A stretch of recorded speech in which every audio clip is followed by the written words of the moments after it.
Same ماسکڑا گھر کی طرف جا رہا تھا، سوچ رہا تھا کہ آج کے بعد اس اذیت ناک ماحول سے نجات مل جائے گی۔ لاہور جا کر اعصاب کی کشیدگی بھی کم ہوگی، پھر تو 8 بجے سے پہلے ہی گھر آنا ہوگا۔ یہ سب سوچتے ہوئے سب کچھ ذہن سے نکل گیا۔ دماغ میں سکون محسوس ہو رہا تھا۔ موڑ پر پہنچ کر یاد آیا کہ آج بھی کتا نہیں تھا۔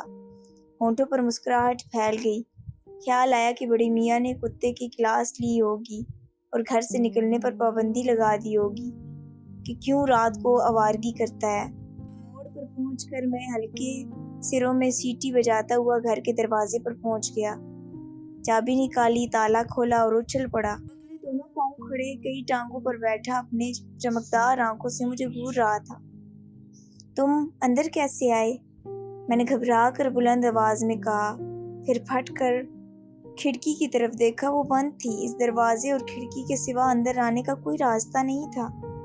چاروں طرف سے دیواریں بھی اونچی تھیں اور ان پر شیشے کے ٹکڑے لگے ہوئے تھے۔ کھڑکی میں بھی گرل لگی ہوئی تھی، لیکن اگر وہ کھلی رہ گئی ہوتی تو میں ضرور سوچتا کہ وہ اس کے راستے سے اندر آیا ہوگا۔ اس نے میری بات کا کوئی جواب نہیں دیا، بس جس جگہ بیٹھا تھا وہیں بیٹھا رہا۔ وہ سفید کاغذ مجھے صاف نظر آ گیا جو اس کے نیچے دبا ہوا تھا۔ میں خوفزدہ ہو گیا، مگر اس کتے سے نہیں بلکہ کسی انہونی سے۔ میں نے جھک کر وہ کاغذ اٹھایا۔ کسی نے گھسیٹی ہوئی رائٹنگ میں لکھا تھا، اس کے ساتھ چلے آؤ۔ نیچے کوئی نام نہیں تھا۔ اصولاً تو مجھے اس ہدایات پر قطعی عمل نہیں کرنا چاہیے تھا، مگر میں بے وجہ ہی بے چین ہو گیا۔ کتا اٹھ کھڑا ہوا اور غالباً میرے چلنے کا منتظر تھا۔ اس وقت ذہن میں کوئی منفی بات نہیں آئی، بلکہ ان بڑے میاں کا چہرہ نگاہوں میں گھوم گیا۔ کیا بات ہے جیکی، میاں صاحب تو ٹھیک ہے نا؟ میں نے بے اختیار پوچھا اور جیکی کی آنکھوں سے آنسو دیکھ کر اداس ہو گیا۔ چلو میں دروازے کی طرف پلٹ گیا۔ میں نے دروازے کو لاک کیا اور اس کے ساتھ چل پڑا۔ وہ آگے آگے چل رہا تھا اور بار بار پلٹ کر یوں مجھے دیکھتا جیسے اسے شک ہو کہ میں پیچھے سے غائب ہو جاؤں گا۔ مجھے بالکل خیال نہیں آیا کہ رات کے 11:30 بج رہے ہیں۔ میں کہاں جا رہا ہوں، کب لوٹوں گا، کچھ احساس نہیں تھا۔ بس میں کسی معمول کی طرح جیکی کے پیچھے پیچھے چل رہا تھا۔ اچانک کوئی گاڑی میرے قریب سے گزری تو میں چونکا۔ تبھی مجھے آوازوں نے گھیر لیا۔ رکشے کی آواز، ٹیکسیوں کی آواز، سامنے کے ہوٹل، برتنوں کی آوازیں جو لڑکا دھو رہا تھا، کرسیاں الٹ کر رکھنے کی آواز جو ہوٹل بند ہونے کی وجہ سے رکھی جا رہی تھی۔ میں نے حیران ہو کر اپنے چاروں طرف زندگی کے اس جھمکٹے کو دیکھا تو بری طرح اچھل پڑا۔ یہ وہ جگہ نہیں تھی، یہ وہ علاقہ نہیں تھا۔ میرا علاقہ تو آسیب زدہ سا تھا، ویران اور اجاڑ، اور اس وقت میں شہر کے کسی پر رونق علاقے سے گزر رہا تھا اور جیکی اب بھی میرے آگے کے چل رہا تھا۔ اب وہ مین روڈ سے ہٹ کر ایک گلی کی طرف جا رہا تھا۔ میرا بدن پسینے میں شرابور ہو گیا۔ میرے چاروں طرف لوگ آ جا رہے تھے، مگر کسی کو احساس بھی نہ تھا کہ ان کے درمیان گزرنے والا اس آدمی جو خاموش ہے اس پر کیا گزر رہی ہے۔ وہ کیسے عجیب و غریب واقعے سے دوچار ہو رہا ہے، یا اس کے آگے ہلکے ہلکے دوڑنے والا یہ کتا کیا چیز ہے۔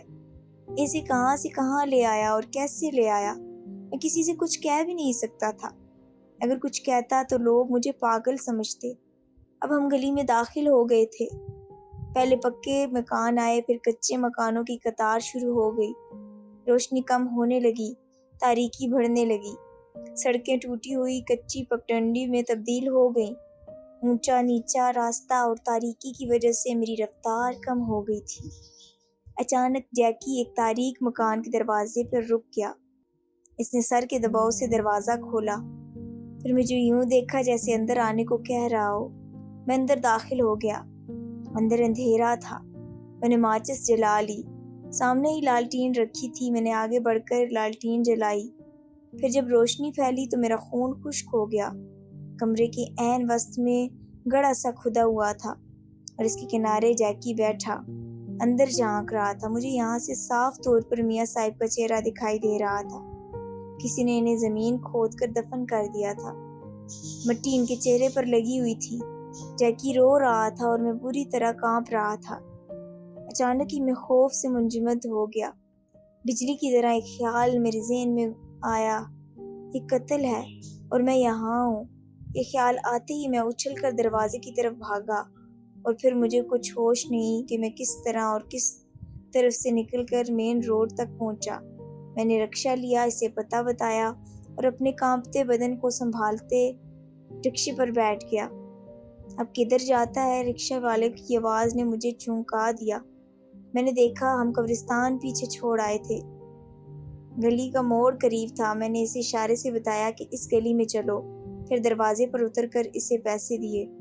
ڈرتے ڈرتے دروازہ کھولا، اس خوف سے کہ کہیں کتا پھر اندر نہ بیٹھا ہو، مگر اندر کوئی نہیں تھا۔ میری بہت بری حالت تھی۔ میں خود کو کوس رہا تھا کہ میں کیوں پاگلوں کی طرح اس کتے کے کہنے پر چل پڑا۔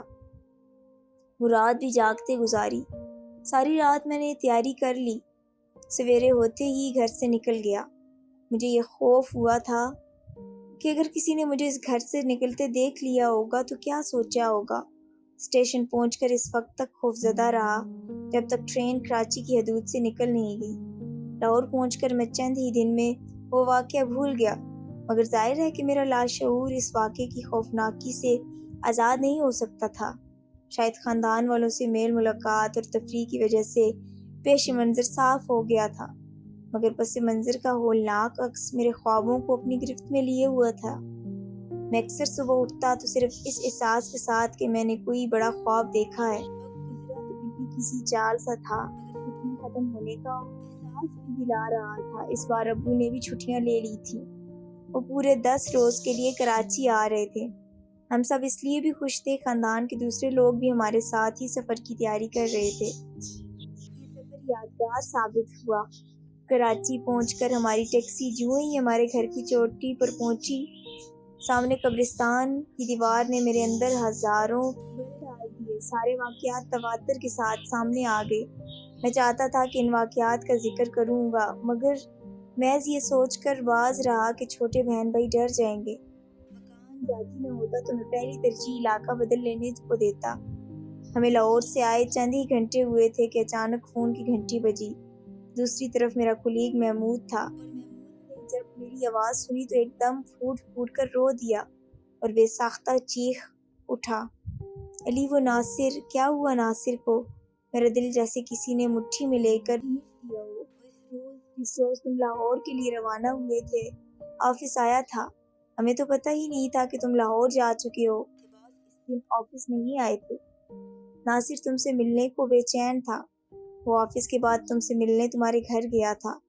رات کو وہاں راستے میں کسی نے اسے اغوا کر کے گولی مار دی۔ 20 تاریخ کو صبح اس کی لاش قبرستان کے پاس سے ملی تھی۔ نہیں ہے، وہ بتا رہا تھا، اور مجھے لگ رہا تھا جیسے میرے پورے وجود میں گاڑھا دھواں سا بڑھتا جا رہا ہو۔ بڑی دیر بعد مجھے ہوش آیا تو محمود فون رکھ چکا تھا۔ میں سیدھا آفس پہنچا۔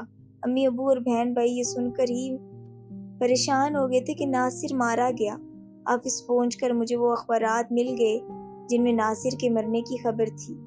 وہ 20 تاریخ کا اخبار تھا اور ناصر 19 تاریخ کو رات کو مارا گیا تھا، اور اسی راستے پر مارا گیا تھا جہاں سے میں روز گزرتا تھا۔ یہ 19 تاریخ کا لفظ ہتھوڑے کی طرح میرے سر پر برسنے لگا۔ میں خود کو سنبھالتا ہوا گھر واپس آ گیا۔ اتنا ہوش مجھے پھر بھی تھا کہ میں نے اپنے ساتھ گزرے واقعات آفس میں کسی کو نہیں بتائے، ورنہ میں خود چکر میں آ سکتا تھا۔ گھر پہنچتے ہی پھٹ پڑا، خوب رویا۔ ابو امی مجھے سنبھالتے رہے۔ کچھ حالت دوست ہوئی تو میں نے سوچا کہ ابو کو بتاؤں، مگر پھر کچھ سوچ کر چپ ہو گیا۔ سارا دن اور ساری رات سوچتا رہا کہ آخر ان بڑے میاں کو 19 تاریخ کے اس واقعے کے بارے میں کیسے پتہ چلا۔ کیا انہوں نے دہشت گردوں کے پروگرام کو سن لیا تھا؟ کیا ان لوگوں نے مجھے اغوا کر کے مارنے کا پروگرام بنایا تھا؟ کیا اس بنا پر انہوں نے مجھے تنبیہ کی تھی؟ اور کیا وہ لوگ نہ جان گئے ہوں گے کہ انہوں نے میرے دھوکے میں کسی اور کو مار دیا؟ جوں جوں میں سوچ رہا تھا میری حالت غیر ہوتی جا رہی تھی۔ اب مجھے یقین ہو گیا تھا کہ ضرور ان بڑے میاں نے سارا پروگرام سن لیا تھا، اور یہ وہ بات دہشت گرد بھی جان گئے تھے، اس لیے انہوں نے ان بڑے میاں کو بھی ٹھکانے لگا دیا۔ انہیں شاید پتہ نہیں ہوگا کہ وہ بڑے میاں مجھے بتا چکے ہیں۔ میں اسی سوچ میں لیٹا تھا کہ چھوٹے بھائی نے کھانے کے لیے بلایا۔ میں منہ ہاتھ دھو کر دوسرے کمرے میں گیا۔ امی ابو اور سب گھر والے دسترخوان پر میرے منتظر تھے۔ میں ابو کے برابر بیٹھ گیا۔ اسی لمحے میری نگاہ ابو کے پیچھے رکھی البم پر پڑی۔ البم کھلا ہوا تھا، غالباً کوئی دیکھتے دیکھتے یوں ہی چھوڑ گیا تھا۔ میں نے اسے اپنی جانب سرکایا اور جب میری نگاہ اس تصویر پر پڑی تو میں اچھل پڑا۔ تصویر میں وہی بڑے میاں صاحب ابو کے پاس بیٹھے تھے۔ ابو یہ کون ہے؟ میں نے بوکھلائے ہوئے انداز میں ابو سے پوچھا۔ ابو نے سرد آنکھ کھینچی اور بولے، بیٹا یہ میرے دوست تھے، انصاری تھے۔ بیچارے کا کیا مطلب؟ میں سمجھا کہ وہ ان کے قتل سے واقف ہو چکے ہیں۔ کیا مطلب ابو؟ کیا یہ اب نہیں ہے؟ نہیں بیٹا، آج سے 2 برس پہلے کسی نے انہیں قتل کر دیا تھا۔ یہ آپ کیا کہہ رہے ہیں؟ یہ تو زندہ تھے۔ میں حواس باختہ ہو گیا۔ ابو یہ مجھے ملے تھے، انہوں نے ہی تو مجھے میرا فرا کر رہ گیا۔ حلق خشک ہو گیا اور میں نے سر کو دونوں ہاتھوں سے تھام لیا۔ امی اور سب میری طرف متوجہ ہو گئے تھے۔ تب میں نے شروع سے آخر تک انہیں ساری داستان سنا دی۔ ابو نے اسے حیرت اور دلچسپی سے سنا، پھر بتایا کہ ان کا کتا جیکی بھی تھا، مگر اس کتے کو بھی نامعلوم لوگوں نے انہی کے ساتھ گولی مار کر ان کے کمرے میں ہی دفنا دیا تھا۔ آج میں سوچتا ہوں کہ اگر ان کا کتا مجھے اس روز اپنے ساتھ بڑے میاں کے گھر لے جا کر وہ لاش نہ دکھاتا تو شاید میں حواس باختہ ہو کر لاہور کا سفر کم از کم اسی روز نہ کرتا، کیونکہ میں بہت تھکا ہوا تھا۔ شاید ایک دن اور ٹال دیتا اور اگلے روز 19 تاریخ تھی۔ ناصر کی جگہ میں بھی ہو سکتا تھا۔ کاش میں نے فون کر کے ناصر کو بتا دیا ہوتا کہ میں لاہور جا رہا ہوں، تو شاید یہ خوفناک واقعہ رونما نہ ہوتا اور میاں صاحب کا بھی مقصد پورا ہو جاتا۔ مگر پتہ نہیں، شاید یہاں میری نہیں ناصر کی موت لکھی تھی۔ مجھے بچا لیا گیا اور موت نے ناصر کو اتنے عرصے بعد اس راستے پر ڈال دیا جہاں اپنا حال میں بیان نہیں کر سکتا۔ آج بھی میں اسی گھر میں رہتا ہوں، اسی راستے سے گزرتا ہوں اور اکثر رات کو بھی گزرتا ہوں۔ حالات بھی ویسے ہی ہیں، بلکہ اور زیادہ خراب ہو چکے ہیں، مگر اب میرا ایمان اور پختہ ہو چکا ہے۔ جو اللہ نے جیسا لکھ دیا ویسا ہی ہوگا۔ یہ کہانی آپ کو کیسی لگی؟